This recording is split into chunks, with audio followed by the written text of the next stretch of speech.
Hello everyone, welcome to my YouTube channel, How to Browser. In this video I'll show you how you can turn on snapping tool. As you can see here, this is super helpful because for me it used to be like this, and then you have to move exactly to the right time. So you have to zoom in and then zoom exactly, like move exactly where you want. So in this video I'm going to show you how you can fix this. And if this video helps you, don't forget to subscribe. They will help a lot. This small YouTube channel will really help a lot, so please subscribe. And now let me show you what you have to do. You see now it's not snapping to increments.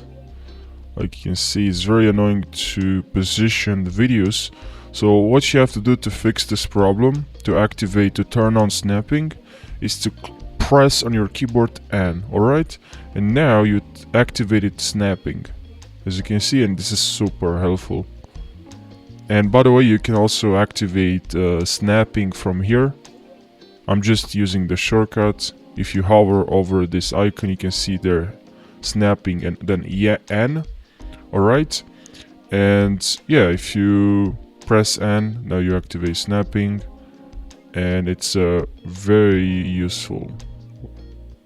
So thank you for watching, guys, and if you have any suggestions for the next tutorial, please don't hesitate to leave them in the comment section. Thank you for watching and take care.